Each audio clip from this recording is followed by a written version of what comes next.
What's up, everybody? I'm Adam Cohn, the Vice President of Broadcasting, here with yet another Meet the Speaker interview.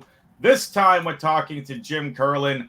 He has 39 years of contract, subcontract, supply chain, and compliance experience in both government and industry. You are here because this is the Meet the Speaker interview for Jim's webinar, Managing Supply Chain Risk, and it's a big topic, lot to go into. A little bit more of a background on Jim. This guy is a veteran of NCMA. He does not only have his CPCM certification, he's got his CFCM fellow. Just one of the all-around good guys, apparently, for NCMA, because the accolades are numerous. You want to hear more about those accolades? That just means you got to come to the webinar to hear more about that. But one of the big things I do want to mention about Jim before we get started is he served on the NCMA Board of Directors, the Education and Certification Policy Review Board, and the Standard Consensus Body. Please welcome Mr. Jim Kirlin. Jim, how are you? Great. Thank you very much. I appreciate you interviewing me. Absolutely. I am looking forward to this one. Managing supply chain risk. A lot to go into here. But first, why don't you tell us a little bit about yourself?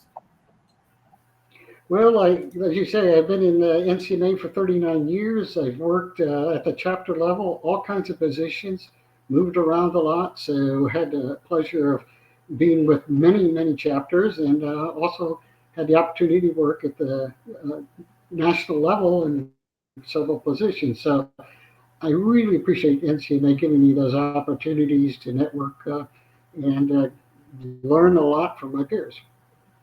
Excellent. Well, what's one thing, we all have a story, right? What kind of got you into contracts? I remember when I was interviewing for an entry-level job, just when I was breaking into the industry, my director of contracts, or became my director of contracts, he asked me during the interview process, he goes, so kind of like, what's your story? How did you get into the contract space? Because he goes, no one goes to college to get into contracts. Contracts is the field you happen to fall into. So, and I mean, many people do go to, now that we have all these university programs, but it seems more often than not when you wind up in this field, there's a story to go along with it. So what got you into contracts? Well, I was an Air Force officer, and I had just finished my MBA, and I was looking for my next Air Force job. And so the Air Force had a program called Education with Industry. That's a fantastic program, and I got accepted in what is called the contracting focus.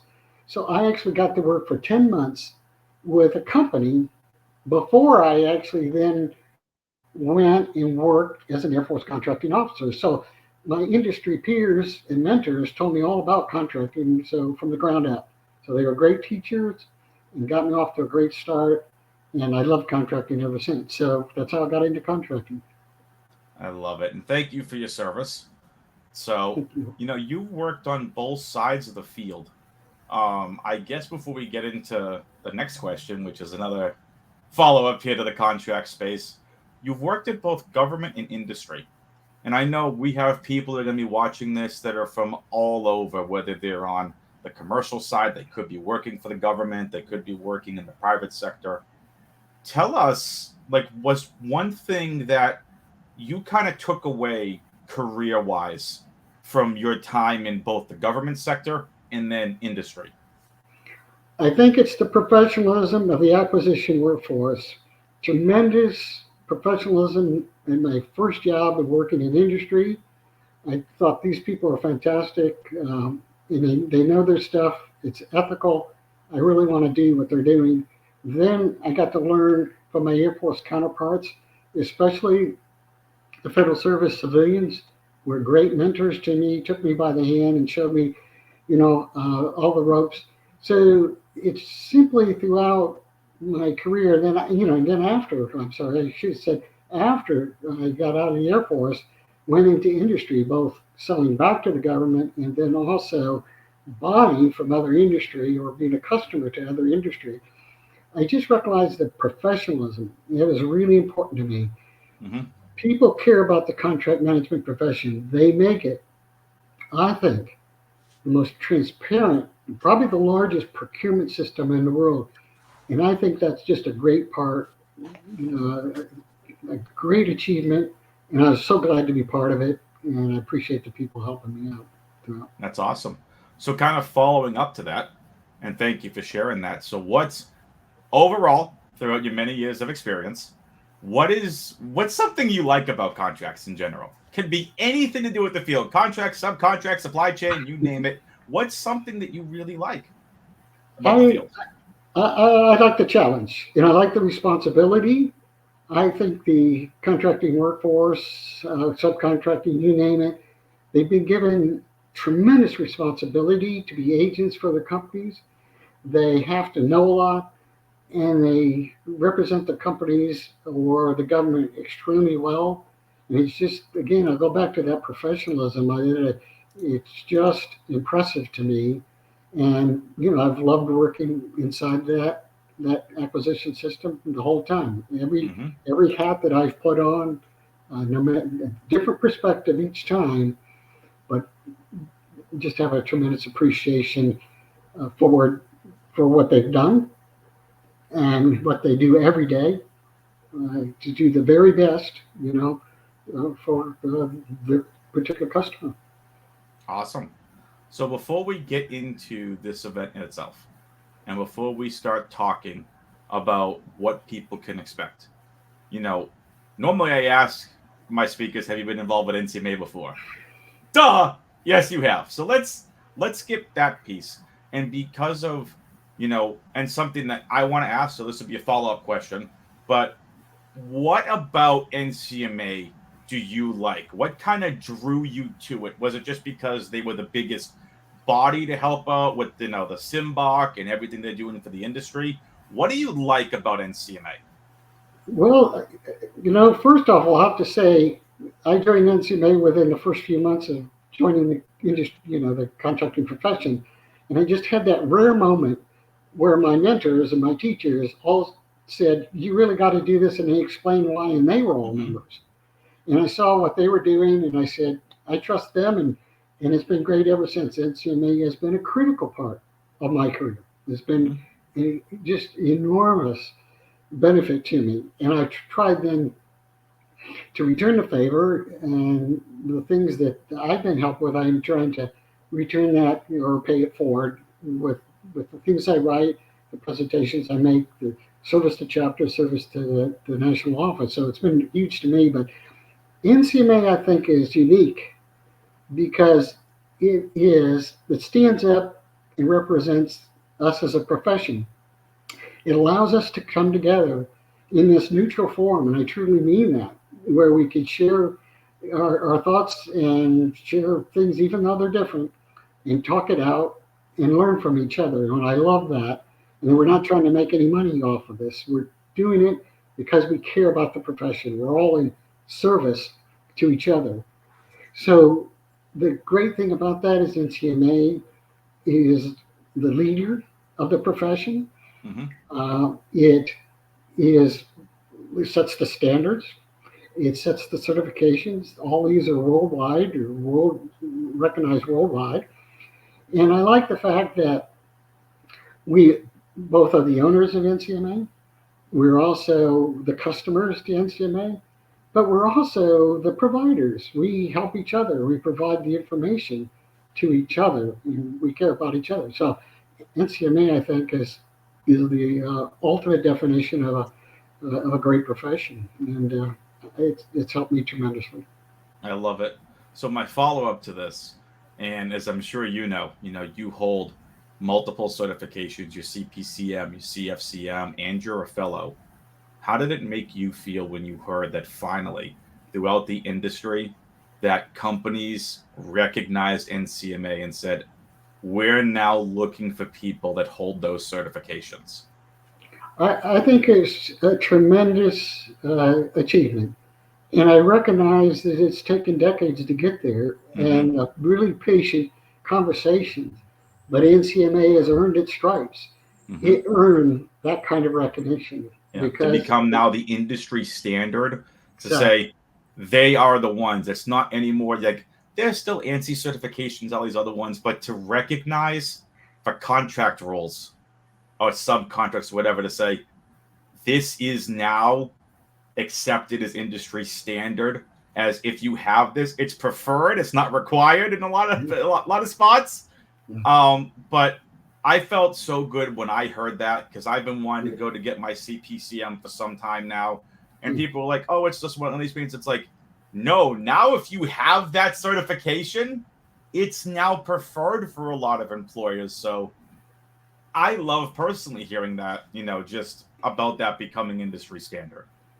The NCMA standards are world recognized as the best in this particular niche. Contract management profession, there is no better, and I'm glad to see that recognition, and I hope everyone will take advantage of that and get their certifications. Agreed. And like some things, like even just this broadcasting initiative, right? Like this is brand new. People call it social media. We're doing all this other stuff. It's like broadcasting is different than social media, because what we're doing hasn't been done for webinars that I'm aware of. This is, you want to go to an event? Oh, well, yeah, I'm going to go. It's good for the CPEs, it's good for credits. It's like, no, like this is going to continue to expand, or at least my hope is to eventually take this to NCMA National again, to continue to grow it into the next generation. I'm getting goosebumps just thinking about it. To like, as a young contract professional, a lot of what I was taught was at the work level, and rightfully so. You need to know what you need to do your day to day. But one question I had, why do we do what we do? No one taught me that. Why are we doing things a certain way? Why are some of the FAR clauses written the way they are? Why is the TINA threshold the way it is? Oh, well, the CFR does this, and then there's the FAR, there's an EFAR. It's like being able to have this organization, NCMA, to be able to help answer the questions, to hold certain informationals, to not only get current information, but to get that 10,000-foot view. It's something I gravitated to as a professional. I went to SubCon back in 2019 when that was a thing. Yeah, that was a great event. I'm like, oh, I'm going to a conference as a subcontract administrator, and I can actually understand what people are saying. Exactly. So I had the pleasure of attending the last GCMS event this past November in 2023. Now it's become Nexus, getting people involved. Gee, there's a thought. Program and contracts and procurement and subs. We all work together. Finance too. Like, everyone's welcome. NCMA continues to innovate. And speaking of innovation, Jim, your webinar, Managing Supply Chain Risk, I'm sure you've seen plenty of innovation throughout the years, throughout the supply chain. So let's talk about the event here a little bit. People have been patient. They want to know why they want to come here. Talk to us a little bit about why people should attend this event. Well, I've been interested in supply chain a lot, especially when I got in the industry and started dealing with a lot of supply chain problems. So as we recognized from the pandemic, everybody started to find out to the extent which we rely on the supply chain. So it became a lot more visible to us, especially procurement or subcontract managers, but even our government compatriots. We all found out how reliant we are on the supply chain, this invisible structure or fabric that we took for granted when everything was working well. So I was able to author an article right away in February, March, I forget, of the pandemic, to start talking about supply chain and talking about some of the issues. So I appreciated that opportunity as well. And then I started realizing that, well, maybe I should make a presentation about that as well. So I was able to, at one of the subcons, start speaking about supply chain risks. So I came up with a supply chain model that I started sharing with my NCMA colleagues. So for this particular presentation, I would like to summarize, briefly why it's important to deal with supply chain risk, that especially like that we all experienced during the pandemic, but we experience this really every day, and we try and manage these risks every day. I'd like to make that more visible. So I'd like to then explain the 4 steps of this model that I created. And the model basically steps through, 4 steps. Sorry about that. But it's to identify the risk, Okay. And then to analyze the impact upon your particular situation. And then third is then to use 4 different techniques to manage that risk. And then lastly, then how do you keep it under control once you've applied some of these techniques? So I'll just talk about each of those steps and the tools that are inside each of those 4 steps. I love it. Well, Jim, I thank you for your time. Is there anything else that you want to share with us? Well, this last parting thought. I've had the great honor to speak at many, many chapters throughout the years, but I've never had the opportunity to speak to the Boston chapter. And the Boston chapter has always been noted except for the innovation that you were talking about, and has always been one of the very best chapters of NCMA. Love So it it. really is a great honor to be invited to be able to present to you. And so I'm really looking forward to it. Well, one thing is that we are very honored and be happy to have you. Well, now we should actually plug the event, yeah? Before we head on out of here, I'm going to tell you all about it. The event is called Managing Supply Chain Risk with Jim. It is going to be on June 4th, 2024, from noon to 1:30 p.m. Eastern. The event is going to open up. If you're watching this still to the end, first of all, thank you. Second of all, what we're going to be doing is you haven't joined one of our webinars here on the new StreamYard platform. We are going to have the doors open at 11:55, so everyone can start filing in, kind of like if you were filing into a conference room. It'll be open for you all at 11:55. It'll give you a chance to test out your audio, make sure your feed is good. We'll have some music playing. We're going to make sure that all you're welcome to come in. Jim will go through at the beginning of the webinar what to expect throughout the entire piece. He's told me a little bit about it. He's got a presentation to share. And like a lot with supply chain, so many people talk to each other. We want to make sure, and Jim makes sure wants to express this too. And Jim, correct me if I'm wrong, you want to foster that collaboration in the comments section during it so people can talk about their experiences. And then after your presentation, welcoming questions. Yes, I do. I'd like to present some material and explain the model, but at the end, I'm certainly open. We're going to reserve time for questions and answers, but I would like the audience to share some of their lessons learned about supply chain risk, or we would like to start the networking there and make sure everybody's contributing and their thoughts and have the opportunity to do that. I'm signing up for this because I'm interested to hear you talk about the vendor side of it. I started off as a subcontract administrator, and I wore 2 hats. I was a subcontract admin and the direct procurement buyer, and in the research and development world. And I dealt with a lot of non-compete vendors. So I'm interested to hear if there's a vendor component to this, because vendors are huge to the supply chain, and how they're all extremely critical to what we do. Absolutely. Jim, thank you so much for joining me here for this Meet the Speaker interview. I'm looking forward to your event on June 4th. Great. Thank you, Adam. Thank you. We'll see you next time, everybody.